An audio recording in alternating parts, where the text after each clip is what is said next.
Yo, welcome back in, all you DPC rebels and resistant fighters. DrShane's back with another Friday 5-minute magic tip. Hope you guys are looking forward to a great weekend. Had a great weekend, had a great week. I hope you did. Just got back this week from the Hint Summit, which was last week in Nashville. A lot of awesome people there. Great event as usual. Hint usually goes all out. Great venue. A lot of great people there sharing the awesome news of DPC. Just a really good time with a lot of people who are excited about DPC, a lot of third party vendors, people who support DPC. So it's really good to see that. Super exciting because everybody's pumped up about DPC. Everybody's bringing their own little pieces together, their own little thoughts. So it's good to feel the DPC vibe. Kind of kicks off the whole conference season there at the first Hint conference in Nashville. So it was really a good conference. As I talked to people there, tons and tons of DPC docs, other third party vendors, uh, tons of people there. Two themes kept coming up, two big ideas kept hearing over and over again as I talked to people. Not necessarily things that they shared at the summit, but when I was talking to people in the halls and the lobbyways at our DPC Alliance table, kept hearing these same things come up quite frequently. So I wanted to share two big things that I kept hearing over and over again at the Hint Summit. One was AI. Obviously, AI is a huge thing in the medical arena. It's huge everywhere. But it's really is the wild west out there for freaking AI in the healthcare areas. It's definitely helping DPC doctors in a lot of ways, not just doing our notes to save time, but prior authorizations, workflows, all kind of different ways that AI can be helping primary care physicians.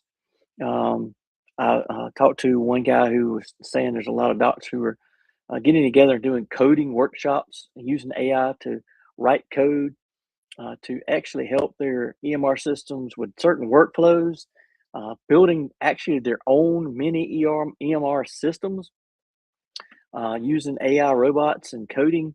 They're having coding parties. They're creating these awesome workflows and mini EMRs, and they're sharing them. They're not selling them or doing anything. So it's really the wild west out there on AI. And even heard someone say from the stage that AI was coming for our jobs in primary care. So that's been said a lot on social media. It's interesting to hear that from the stage at a conference, a big DPC conference. So AI is on the move. So hopefully you can learn what you can on AI, use it to your advantage for sure. Uh, the second big thing was it was obviously clearly employers want and are looking for DPC. More and more employers really want to get into the DPC arena.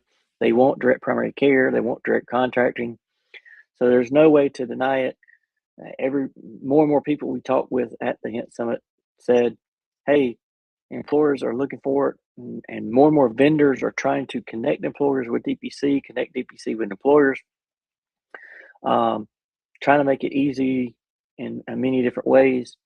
Even seeing health plans being built by third-party vendors that are seem to be bypassing benefits advisors. They're just going straight to DPC docs and clinics and offering self-funded type plans with direct pay and DPC, trying to connect directly with larger DPC clinics to do these plans directly.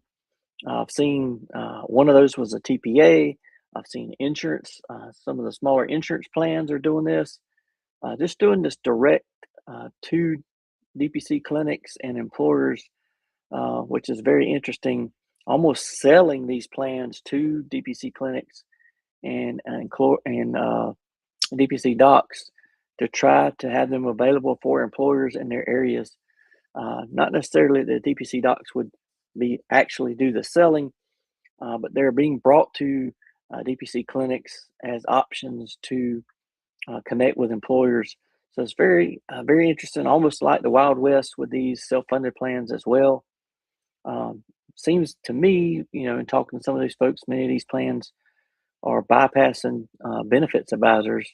Um, but I'm not 100% sure, but that's something that's very interesting. Don't know how that would play out. So ultimately, the question is if you're a DPC physician, DPC clinic, you're growing, do you want to be in the insurance business? Yes or no? Not so sure. Many people want to get into the insurance business, but a lot of companies are coming to sell products like that through your DPC clinic. So think about that, and as you move forward, uh, hopefully you guys can get something out of these awesome tips. There's a lot of people posting stuff on social media about the Hint Summit. Definitely check into that next year wherever they end up having that. And hopefully next week I'm going to bring an update from the Pediatric DPC Conference in Savannah, Georgia. I'll be there uh, um, learning and seeing what I can find out with the DPC Alliance, sharing at our table. If you're there, look me up at the DPC Alliance table. I'd love to chat with you. Otherwise, I'll try to send you some tips and some interesting things from the PEDS DPC side of the world on our next visit in a week or so. So until then, you guys